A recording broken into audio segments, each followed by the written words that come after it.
ವಾರ್ತೆಗಳ ವಿವರ. ತಾವು ರಾಜ್ಯದ ಶಾಲಾ ಶಿಕ್ಷಣ ಮತ್ತು ಸಾಕ್ಷರತಾ ಸಚಿವರಾಗಿ ಅಧಿಕಾರವನ್ನ ವಹಿಸಿಕೊಂಡ 2 ವರ್ಷ 4 ತಿಂಗಳಲ್ಲಿ ಶಿಕ್ಷಣದಲ್ಲಿ ಸಮಾನತೆ ಮತ್ತು ಗುಣಮಟ್ಟ ಸಾಧಿಸುವಲ್ಲಿ ಯಶಸ್ವಿಯಾಗಿದ್ದೇನೆ ಎಂದು ಸಾರ್ವಜನಿಕ ಶಿಕ್ಷಣ ಮತ್ತು ಸಾಕ್ಷರತಾ ಇಲಾಖೆ ಹಾಗೂ ಜಿಲ್ಲಾ ಉಸ್ತುವಾರಿ ಸಚಿವ ಎಸ್ ಮಧುಬಂಗಾರಪ್ಪ ತಿಳಿಸಿದರು.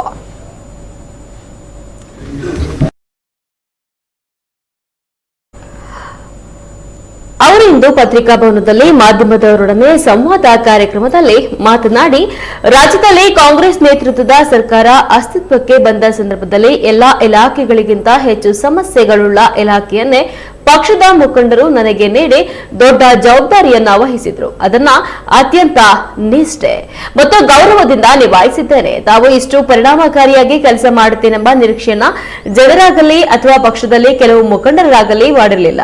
ಇದೊಂದು ದೊಡ್ಡ ಇಲಾಖೆ, ಸವಾಲಿನ ಮತ್ತು ಜವಾಬ್ದಾರಿಯ ಇಲಾಖೆ.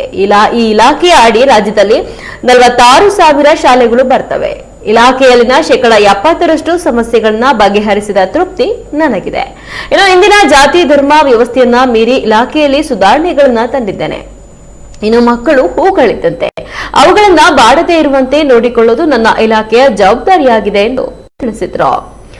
ಇನ್ನು ವೆಬ್ಕಾಸ್ಟ್ ಮೂಲಕ ನಕಲು ತಡೆಯ ಬಗ್ಗೆ ಸಹ ಅವರು ಮಾತನಾಡಿದರು. ತಾವು ಅಧಿಕಾರವನ್ನ ವಹಿಸಿಕೊಂಡ ಕೇವಲ 11 ತಿಂಗಳಲ್ಲಿ 13,500 ಶಿಕ್ಷಕರ ನೇಮಕಾತಿಯನ್ನ ಮಾಡಿದ್ದಾರೆ. ಇನ್ನು 18,000 ಶಿಕ್ಷಕರ ನೇಮಕಾತಿಗೆ ಪ್ರಕ್ರಿಯೆ ಆರಂಭ ಆಗಿದೆ.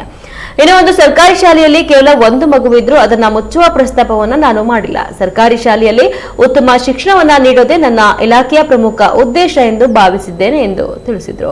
ಇನ್ನು ಮಕ್ಕಳಲ್ಲಿ ಸಾಮರ್ಥ್ಯವನ್ನ ಅಭಿವೃದ್ಧಿಸಲು 3 ಪರೀಕ್ಷಾ ಪದ್ಧತಿಯನ್ನ ಜಾರಿಗೆ ತಂದಿದ್ದು ಅಲ್ಲದೆ ವೆಬ್ಕಾಸ್ಟ್ ಮೂಲಕ ನಕಲು ತಡೆಗೆ ಮುಂದಾಗಿದ್ದೇನೆ. ಇದು ಶಾಲಾ ಶಿಕ್ಷಣ ಪದ್ಧತಿಯಲ್ಲಿ ಮಹತ್ವಪೂರ್ಣ ಬದಲಾವಣೆಗೆ ಮುನ್ನುಡಿ ಬರೆದಂತಿದೆ ಎಂದರು. ಇನ್ನು ಬಗ್ಗೆ ಮಾತನಾಡುವಾಗ, ತಂದೆಯೇ ನನಗೆ ರಾಜಕೀಯ ಗುರು ಎಂದು ಹೇಳಿದ್ದಾರೆ. ಹೌದು, ನಮ್ಮ ತಂದೆ ಎಸ್ ಬಂಗಾರಪ್ಪ ಅವರೇ ನನಗೆ ಗುರುವಾಗಿದ್ರು. ಅವರ ಜೊತೆಯಲ್ಲಿ ಬಹಳ ಕಾಲ ರಾಜಕೀಯದಲ್ಲಿ ಕೆಲಸ ಮಾಡಿದ್ರಿಂದ ಸ್ವಾಭಾವಿಕವಾಗಿಯೇ ಯಾವುದೇ ಸವಾಲನ್ನ ಸ್ವೀಕರಿಸುವ ಗುಣ ನನ್ನಲ್ಲಿ ಬಂದಿದೆ. ಇದರ ಪರಿಣಾಮವಾಗಿ ಸಮಸ್ಯೆಗಳ ಗೂಡಾಗಿರುವ ಶಿಕ್ಷಣ ಇಲಾಖೆಯಲ್ಲಿ ಯಶಸ್ವಿಯಾಗಿ ಕಾರ್ಯನಿರ್ವಹಿಸ್ತಾ ಇರೋದಾಗಿ ತಿಳಿಸಿದ್ರು.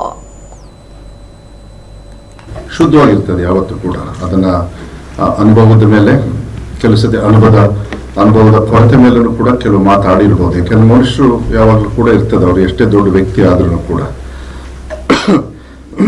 ಮಂಜಣ್ಣವ್ರದ್ದು ಒಂದು ಕರೆಕ್ಷನ್ ಮಾಡ್ಲಿಕ್ಕೆ ಇಷ್ಟಪಡ್ತೀನಿ. ಅವ್ರು ಹೇಳಿದ್ರು, ನಮಗೆಲ್ಲ ಡೌಟ್ ಇತ್ತು, ಏನಾದ್ರು ಮೈ ಮೇಲೆ ಹಾಕ್ಕೊಬಿಡ್ತಾರೆ ಅಂತ ಹೇಳಿ. ಮೈ ಮೇಲೆ ಹಾಕೊಳ್ಳೋ ರೀತಿಯಲ್ಲಿ ಕೆಲವು ಮಾಧ್ಯಮದವ್ರು ತೋರಿಸಿದ್ರು, ನಾವಲ್ಲ. ಯಾಕಂದ್ರೆ ನೀವೇ ತೋರಿಸ್ಬೇಕು, ಯಾರು ಜನರಿಗೆ ತಿಳುವಳಿಕೆ ಇರೋದಿಲ್ಲ. ಮಾಧ್ಯಮದವ್ರು ನೀವು ಹೇಳಿದಾಗ ಅವ್ರು ನೀವೇನು ಬರಿತೀರಿ ಅದನ್ನ ಅವರು ಅರ್ಥ ಮಾಡ್ಕೊಳ್ತಾರೆ. ನೀವು ಬರೀತಕ್ಕಂಥದ್ದು ನನ್ನ ಇಲ್ಲ ನಮ್ಮ ಇಲ್ಲ ಯಾವುದೇ ಒಬ್ಬ ವ್ಯಕ್ತಿಯ ನಡವಳಿಕೆ ಇಲ್ಲ ಅವರ ವಿಚಾರದಲ್ಲಿ ವಿರುದ್ಧವಾದಾಗ ಅದು ಸ್ವಲ್ಪ ಮನಸ್ಸಿಗೆ ನೋವಾಗ್ತದೆ. ಆದರೆ ನಮ್ಮ ಪ್ರಜಾಪ್ರಭುತ್ವದಲ್ಲಿ ಇದು ಅಲೌಡ್. ತಪ್ಪಾದ್ರೂ ಕೆಲವು ಸತಿ allowed. That's what you have freedom. But ಅದು ಫ್ರೀಡಮ್ನ ನೀವು ಒಳ್ಳೆ ರೀತಿಯಲ್ಲಿ ತಗೊಂಡು ಹೋಗಿ ನಮ್ಮನ್ನು ಕರೆಕ್ಟ್ ಮಾಡ್ಬೇಕು. ನಾನು ಅದಕ್ಕೆ ಹೇಳಿದ್ನಲ್ಲ, ನಮ್ಮ ಊರಲ್ಲಿ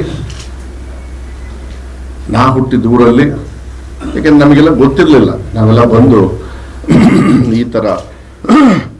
ಈ ಥರ ಕೂತ್ಕೊಂಡು ನಿಮ್ಮ ಜೊತೆಗೆ ಸಂವಾದಾನ ಮತ್ತು ಮಧ್ಯ ಭೇಟಿ ಮಾಡ್ತಕ್ಕಂಥದ್ದು, ಮಾತುಗಳನ್ನು ಹೇಳ್ತಕ್ಕಂಥದ್ದು, ಚುನಾವಣೆಗೆ ಗೆದ್ದ ಮೇಲೆ ನಿಮ್ಮ ಪ್ರಶ್ನೆಗಳು, ಸೋತಾಗ ನಿಮ್ಮ ಪ್ರಶ್ನೆಗಳು, ಇವೆಲ್ಲ ಏನಂತ ಹೇಳಿದರೆ ನಮಗೆಲ್ಲರಿಗೂ ಕೂಡ ಮಾರ್ಗದರ್ಶನ ಆಗ್ತವೆ. ನಮ್ಮ ಅಧ್ಯಕ್ಷರು ನಮ್ಮ ಪಕ್ಷದ ಅಧ್ಯಕ್ಷರು, ಅದು ನಮ್ಮ ಮಾತೃ ವೇನ ಹೇಳ್ಕೊಡ್ತದೆ. ಸಾಮಾಜಿಕವಾಗಿ ಕೂಡ ಅವ್ರು ಕೊಟ್ರೇನು ಪ್ರಶ್ನೆಗೆ ಅಳವಡಿಸಿದಾಗ ಮಾತ್ರ, ನಮಗೆ ಪ್ರಶ್ನೆಗಳು ಬಂದಾಗ ಮಾತ್ರ ನಾವು ಸರಿ ಮಾಡ್ಕೊಂಡು ಹೋಗ್ತಕ್ಕಂಥ ವ್ಯವಸ್ಥೆ ಯಾವತ್ತು ಕೂಡ ಆಗ್ತದೆ. ಅದನ್ನು ನಾವು ವೆಲ್ಕಮ್ ಮಾಡಬೇಕು. ಕೆಲವು ಸತಿ ನಾವು ತೀಕ್ಷ್ಣವಾಗಿ ಹೇಳ್ತಾ ಇರ್ತೀವಿ, ನಿಂದು ಬರೀ ಇದೇ ಕೆಲಸನೋ ಅಂತ ಹೇಳಿ. ಅಲ್ಲಿ ಇಬ್ರು ಕೂತ್ಕೊಂಡಾರ ನೋಡ್ರಿ ಅವರು. ಅದು ಆ ಪ್ರೀತಿ, ವಿಶ್ವಾಸ, ಬಾಂಧವ್ಯ ಅತಿ ಆದಾಗಲೂ ಕೂಡ ನಾವು ಓಪನ್ ಆಗಿ ಹೇಳೋದ್ರಲ್ಲಿ ಅದೇನು ತಪ್ಪೇನಿಲ್ಲ. ಮಾಧ್ಯಮದ ಕ್ಯಾಮ್ರಾ ಮುಂದೆ ಹೇಳಲಿಲ್ಲ ಅದನ್ನು ಪಕ್ಕದಲ್ಲಿ ನೋಡಪ್ಪ ನೀವೆಲ್ಲ ಭಾಳ ಜವಾಬ್ದಾರಿ ಇರ್ತದೆ ಅಂತ ಹೇಳಿ ಆ ಬಾಂಧವ್ಯ ಕಂಟಿನ್ಯೂ ಆಗಬೇಕು. ನಾನಿವತ್ತಿರ್ತೀನಿ, ಈ ಸ್ಥಾನದಲ್ಲಿ ಇರ್ತೀನಿ, ನನ್ನ ಏನು ಅಧಿಕಾರದಲ್ಲಿ ಇರ್ತೀನಿ. ನಾಳೆ ಬೇರೆಯವರು ಇದ್ದಾಗ, ನನಗಿಲ್ದಾಗ ಅದೇ ಗೌರವ ನಿಮ್ಮಿಂದ ಎಕ್ಸ್ಪೆಕ್ಟ್ ಮಾಡ್ತೀನಿ ನಾನು. ಅದನ್ನು ಯಾವುದೇ ಕಾರಣಕ್ಕೂ ನಾನು ಕಳ್ಕೊಳ್ಳಲ್ಲ.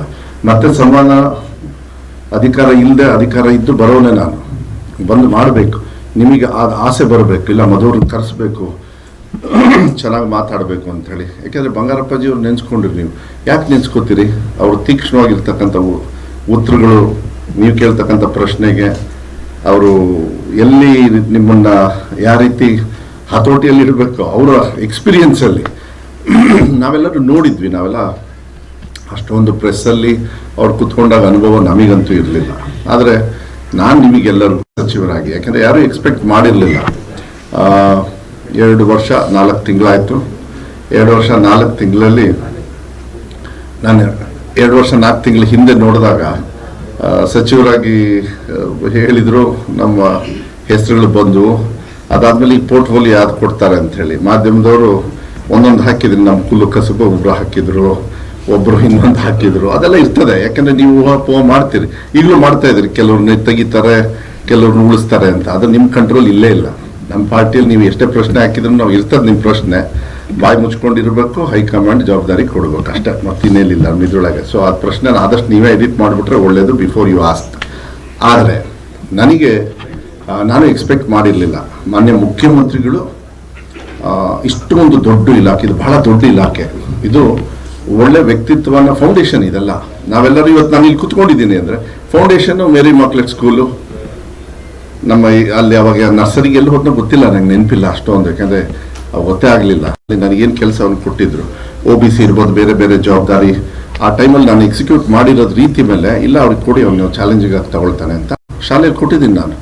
ನಮ್ಮನೇಲಿ ದಿನ ಮೊಟ್ಟೆ ಮಾಡಲ್ಲ, ಮಧ್ಯಾಹ್ನ ಬನ್ನಿ ನಮ್ಮ ಸರ್ಕಾರಿ ಶಾಲೆಗೆ, ದಿನ ಮೊಟ್ಟೆ ಕೊಡ್ತೀವಿ, ಇಲ್ಲ ಬಾಳೆಹಣ್ಣು ಕೊಡ್ತೀವಿ, ಒಳ್ಳೆ ಊಟ ಕೊಡ್ತೀವಿ. ಸಮಸ್ಯೆ ಬಂದಿಲ್ಲ. ಅದೇ ಮಂಜಣ್ಣವ್ರು ಹೇಳಿದ್ದು, ಯಾವುದೂ ಮೈ ಮೇಲೆ ಹಾಕ್ಕೊಳ್ಳಿಲ್ಲ ಅಂತ. ಮೈ ಮೇಲೆ ಹಾಕ್ಕೊಳ್ಳೋದಕ್ಕೆ ಚಾಟಿ ನಾನು ಬಕ್ಕಣದಲ್ಲಿ ಇಟ್ಟಿದ್ದೀನಿ, ಬೇರೆಯವ್ರ ಕೈಲಿ ಕೊಟ್ಟಿಲ್ಲ. ಚಾಟಿ ಬೇರೆಯವ್ರ ಕೈಲಿ ಕೊಟ್ಟರೆ ಅವ್ರು ಬೀಸ್ತಾರೆ ನಮ್ಮ ಮೇಲೆ. ಚಾಟಿ ನಾನೇ ಕೊಡ್ಬೇಕು ಬೇರೆಯವರಿಗೆ. ಮಾನ್ಯ ಮುಖ್ಯಮಂತ್ರಿಗಳು ನನಗೆ ಕೊಟ್ಟಿದ್ದಾರೆ ಅಧಿಕಾರವನ್ನು, ಒಳ್ಳೆ ರೀತಿಯಲ್ಲಿ ಮಾಡು, ಒಳ್ಳೆ ಹೆಸರು ಮಾಡು ಅಂತೇಳಿ. ಅದಕ್ಕೆ ಚಾಟಿನ ಮುಚ್ಚಿಟ್ಟಿದ್ದೀನಿ, ಯಾರ ಕೈಲೂ ಸಿಗೋದಿಲ್ಲ ಅಷ್ಟೀಗೆ, ನನ್ನ ಕಂಟ್ರೋಲಲ್ಲಿದೆ ಅದು. ಅದಕ್ಕೆ ನಾವು ಯಾವುದೇ ಥರದ ಟೀಕಾ ಟಿಪ್ಪಣಿಗಳು ಇರ್ತಾವೆ ತಗೊಳ್ಳಿ, ಅದು ನಾವು ಏನು ಸಿಕ್ಕಾಕೊಳ್ಳೋದು ಕನ್ನಡ ಇಲ್ಲ, ಹೇರ್ ಕಟ್ಟು, ಬರೀ ಇದು ದಾಡಿ ಇಂಥವು ಬಿಟ್ಟರೆ ಇನ್ನೇನು ಸಿಕ್ಕಾಕೊಳ್ಳೋದು. ಅದ್ರ ಜೊತೆಗೆ ಕ್ವಾಲಿಟಿ ಈಕ್ವಾಲಿಟಿ ಎರಡು ಆಯ್ತಾ, ಈಕ್ವಾಲಿಟಿ ಸಮಾನ. ಮತ್ತು 10ನೇ ಕ್ಲಾಸಿಂದ 10ನೇ ಕ್ಲಾಸ್ವರೆಗೂ ರೆಸಿಡೆನ್ಷಿಯಲ್ ವಿತ್ ಟ್ರೀಟ್ಮೆಂಟ್ ಕಿದ್ವಾಯ್ ಹತ್ರನೇ ಮಾಡ್ತಾ ಇದ್ದೀವಿ. ಅವ್ರಿಗೆ ಇದು ಮಾಡಬೇಕಂತ ನೆಕ್ಸ್ಟ್ ಇಯರ್ಗೆ ನಾವು ಅದನ್ನ ಗ್ಯಾರಂಟಿ 100ಕ್ಕೆ 100 ಉದ್ಘಾಟನೆನೂ ಮಾಡಿಬಿಡ್ತೀವಿ. ಅದನ್ನ ಡಿಸಿಷನ್ಸ್ನ ತಗೊಳ್ತಾ ಇದ್ದೀವಿ. 3 ಎಕ್ಸಾಮ್ ಪಾಲಿಸಿ ಇರ್ಬೋದು, ಎಕ್ಸಾಮ್ ಪವಿತ್ರತೆಯನ್ನು ಕಾಪಾಡ್ತಕ್ಕಂಥದ್ದು ಭಾಳ ತಪ್ಪು. ಮಾಸ್ ಕಾಪಿಂಗ್ ಎಲ್ಲ ನಡೀತಾ ಇತ್ತು, ಅದನ್ನ ಸಂಪೂರ್ಣವಾಗಿ ನಿಂತಿದೆ ಅಂತೇಳಿ ನಾನು ಭಾವಿಸ್ತೀನಿ. ಮುಂಚೆ ಎಲ್ಲ ಕೆಲವು ಕಡೆಗೆಲ್ಲ ಹೆವಿ ಇತ್ತು, ಈಗೆಲ್ಲ ವೆಬ್ ಕಾಸ್ಟಿಂಗ್ ಎಲ್ಲ ಮಾಡಿ ಇಂಥ ಟೆಕ್ನಾಲಜಿನ ತರ್ತಕ್ಕಂಥದ್ದು. ಮಕ್ಕಳಿಗೆ ಬರೀ ಓದೋದಲ್ಲ, ಮುಂಚೆ ನಾವೆಲ್ಲ ಓದ್ಬೇಕಾದ್ರೆ PCMB ಎಂಥದ್ದು, PCMB ಆರ್ಟ್ಸ್ ಸೈನ್ಸ್ ಕಾಮರ್ಸ್ 3. ಈಗ ಆರ್ಟ್ಸ್ ಸೈನ್ಸ್ ಕಾಮರ್ಸ್ ಬಿಟ್ಟು ಇನ್ನೆಲ್ಲದೂ ಇದ್ದಾವೆ. ಈಗ ಡಿಮಾಂಡು ಎಲ್ಲದಕ್ಕೂ ಇದ್ದಾವೆ, ಅಷ್ಟೊಂದಿದೆ, ಭಾಳ ದೊಡ್ಡ ಮಟ್ಟದಲ್ಲಿ ಇರೋದ್ರಿಂದ ಮಕ್ಕಳನ್ನ ತಯಾರಿ ಮಾಡೋದು ಬರೀ ಆರ್ಟ್ಸ್ ಸೈನ್ಸ್ ಕಾಮರ್ಸಿಗೆ ಮಾಡೋದಕ್ಕಾಗೋದಿಲ್ಲ. ಎಲ್ಲ ಇವತ್ತಿನ ಒಂದು ವ್ಯವಸ್ಥೆಯಲ್ಲಿ ಮತ್ತು ಬೈಲಿಂಗ್ವಿಲ್ ಅಂತ ಇದೆ. It's A very challenging decision. ಮಾತೃಭಾಷೆ ಕಾಪಾಡಬೇಕಾಗ್ತದೆ. ಕನ್ನಡ ಲ್ಯಾಂಗ್ವೇಜ್ನ ಮಾಧ್ಯಮದ ಲ್ಯಾಂಗ್ವೇಜ್ ಫಸ್ಟು ಭಾಷೆ ಏನಿದೆ, ಫಸ್ಟ್ ಲ್ಯಾಂಗ್ವೇಜ್ ಸೆಕೆಂಡ್ ಲ್ಯಾಂಗ್ವೇಜ್ ಇನ್ನು ಸ್ಟ್ರಾಂಗ್ ಮಾಡಬೇಕು. ಅದು ಕೂಡ ಆಸೆ ಜಾಸ್ತಿ ಇದೆ. ಅದಕ್ಕೆ ಅವ್ರವ್ರಿಗೆ ಪ್ರೊಫೆಷನಲ್ಸ್ ಯಾರಿದ್ದಾರೆ ಅವ್ರ ಗೈಡೆನ್ಸ್ ತಗೊಂಡು ನಾವು ತೀರ್ಮಾನಗಳನ್ನು ಮಾಡ್ತಕ್ಕಂಥ ವ್ಯವಸ್ಥೆ ಇದೆ. ನಿನ್ನೆ ತೀರ್ಮಾನ ಮಾಡಿ ಎಲ್ಲದೂ ಕೂಡ ಮಾಡಿದ್ವಿ. ಈಗ TET ಎಕ್ಸಾಮಿನ ಒಂದು ನೋಟಿಫಿಕೇಶನ್ ಹೊಡಿಸ್ತೀವಿ, ಅದಾದಮೇಲೆ CET ಬರ್ತದೆ. ಆದಷ್ಟು ಬೇಗ ಮಕ್ಕಳು 15,000 ಟೀಚರ್ಸ್ನ ರಿಕ್ರೂಟ್ಮೆಂಟ್ ತಗೊಳ್ತಕ್ಕಂಥ ಪ್ರೋಸೆಸ್ ಸ್ಟಾರ್ಟ್ ಮಾಡ್ತೀನಿ. ಎಲ್ಲ ಇಲಾಖೆಯವರು ಸ್ಟಾರ್ಟ್ ಮಾಡಿದ್ದಾರೆ. ನನ್ನ ಇಲಾಖೆ ಭಾಳ ದೊಡ್ಡದು, ನಂದು ಅವ್ರು ಬೇರೆಯವ್ರಿಗೆ ಎಲ್ಲ ಟೋಟಲ್ ಸೇರಿದ್ರೆ ನಂದು ಒಬ್ಬಂದೇ ಇರ್ತದೆ. ಅಷ್ಟು ಒಂದು ಟೀಚರ್ಸ್ ರಿಕ್ರೂಟ್ಮೆಂಟು. ನಿಮ್ಮ ಮನೆಗೆ ನನ್ನನ್ನು ಊಟಕ್ಕೆ ಕರಿತೀರಾ, ಏನು ಮಾತಾಡ್ಬೋದು? ಹಾಂ, ಕೋಳಿ ಸಾರು ಇರುತ್ತೆ. ಅದೇನು ಅಂತ ಮೆನು ಫೋಟೋ ಹೊಡೆದು ಕಳಿಸ್ತೀನಿ. ಏನು ಮಾತಾಡ್ಬೋದು ಅದೇ ಮಾತಾಡ್ತಿರ್ತೀವಿ. ವಿದ್ಯಾರ್ಥಿಗಳಿಗೆ ಹೈಯೆಸ್ಟ್ ಪರ್ಸೆಂಟೇಜ್ ಕೊಡಬೇಕು ಅಂತ ಹೇಳಿ ತುಂಬಾ ಸಫಿಕೇಶನ್ ಅಲ್ಲಿ ಓದಿಸುವಂತದ್ದು ವ್ಯವಸ್ಥೆ ನಡೀತಾ ಇದೆ. ಇದು ಮಕ್ಕಳ ಹಕ್ಕುಗಳ ರಕ್ಷಣೆ ಉಲ್ಲಂಘನೆ ಆಗಲ್ಲ?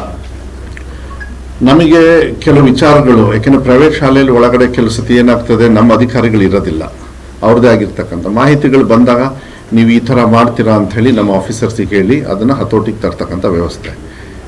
ಶಿಕ್ಷಣ ಸಂಸ್ಥೆ ಬರಬಾರ್ದು ಅಂಥೇಳಿ ಏನಿಲ್ಲ. ಸರ್ಕಾರಗಳು ವಿಫಲ ಆದಾಗ ಅಲ್ಲಿ ಶಿಕ್ಷಣವನ್ನು ಕೊಡದೇ ಇರತಕ್ಕಂಥ ವ್ಯವಸ್ಥೆನ ಕೊಡದೇ ಇರತಕ್ಕಂಥ ಸಂದರ್ಭದಲ್ಲಿ ಅನಿವಾರ್ಯವಾಗಿ ಶಿಕ್ಷಣಕ್ಕೆ ಇಂಟ್ರೆಸ್ಟ್ ಇರ್ತಕ್ಕಂಥವ್ರು ಆ ಸಂದರ್ಭದಲ್ಲಿ ಫಸ್ಟ್ ಒಂದು ಶಾಲೆ ಮಾಡಿ ಎಷ್ಟೋ 108 ಶಾಲೆಗಳನ್ನು ಮಾಡ್ತಕ್ಕಂಥದ್ದು ಆ ಹಂತಕ್ಕೆ ಬಂದುಬಿಟ್ಟಿದೆ. ಅದು ಒಂದು ಕಡೆಗಿರಲಿ. ಕಾರ್ಪೊರೇಟ್ ವ್ಯವಸ್ಥೆ ಅಂತ ಹೇಳಿ ಕರೆಯೋದಿಲ್ಲ. ಕಾರ್ಪೊರೇಟ್ ವ್ಯವಸ್ಥೆನೇ ಈಗ KPS ಅಲ್ಲೂ ಕೂಡ ಕಾಣ್ತಾರೆ. KPS ಕೊಟ್ಟಿದ್ದು ಮಾಧ್ಯಮದವರು, ಸರ್ 2 ಮಕ್ಳು ಇರೋದನ್ನ ಬೇರೆ ಒಳ್ಳೆ ಶಾಲೆಗೆ ಸೇರಿಸ್ಬಿಡಿ ಸರ್ ಅಂತ.